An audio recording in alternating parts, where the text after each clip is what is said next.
सारी दुनिया की ठोकर खा लो, सारी दुनिया के हाथ जोड़ लो, सारी दुनिया से निवेदन कर लो,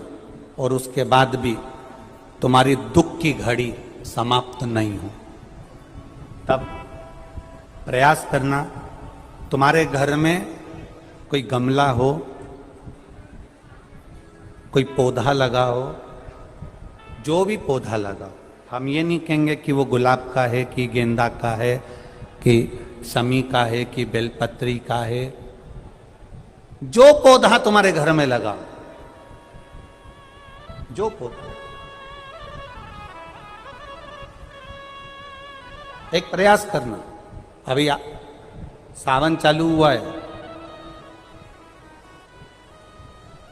अगर तुम्हें लगता है कि मेरी दुख का समय समाप्त नहीं हो रहा, मेरी दुख की घड़ी समाप्त नहीं हो रही, तो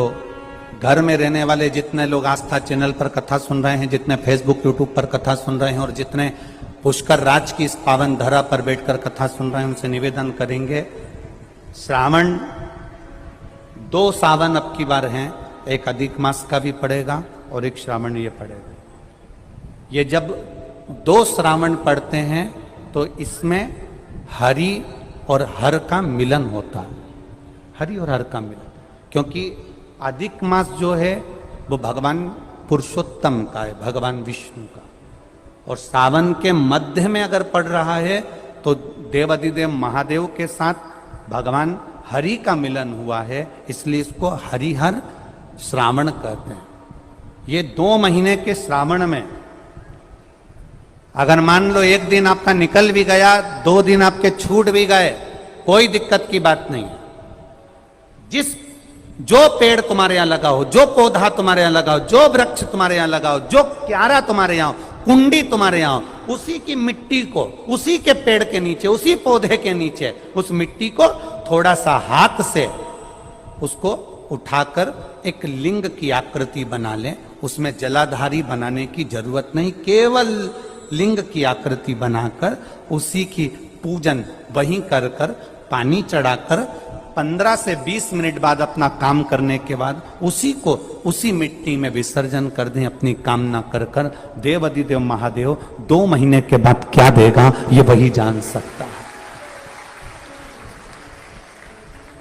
वो क्या प्रदान करेगा ये उसके ऊपर। देख लिया हमने, बहुत बहुत प्रयास कर कर देख लिया, सारी दुनिया का हमने प्रयोग कर कर देख लिया। इनसे भी पूछा, उन्होंने कहा बाथरूम इधर बना दो, वास्तु शास्त्री ने कहा ये बना दो, ज्योतिषाचार्य ने कहा ये बना दो, उन्होंने कहा ये बना दो, उन्होंने कहा वो बना दो। हमने दुनिया का काम कर कर देख लिया, हाथों की अंगूठियां बदल कर देख ली, नग आभूषण बदल कर देख लिए, सोने की दिशा बदल कर देख ली, सीढ़ियों की दिशा बदल कर देख ली। अब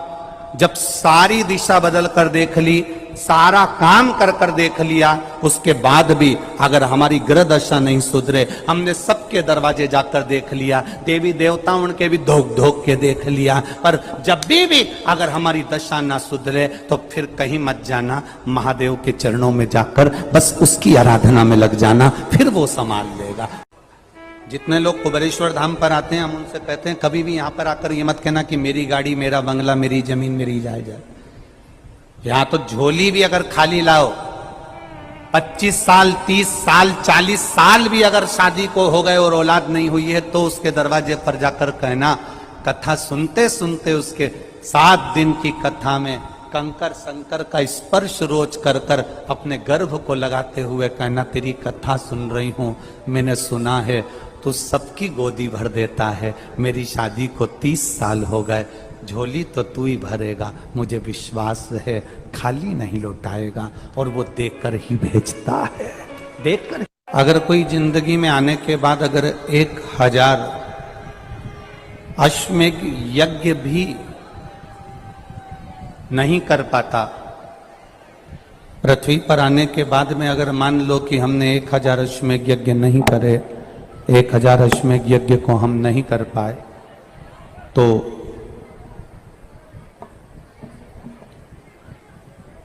पद्म पुराण कहती है कि प्रयास करना, एक बार पुष्कर राज की भूमि पर आकर ब्रह्मा जी का दर्शन कर कर ब्रह्म सरोवर सुंदर सरोवर में स्नान कर कर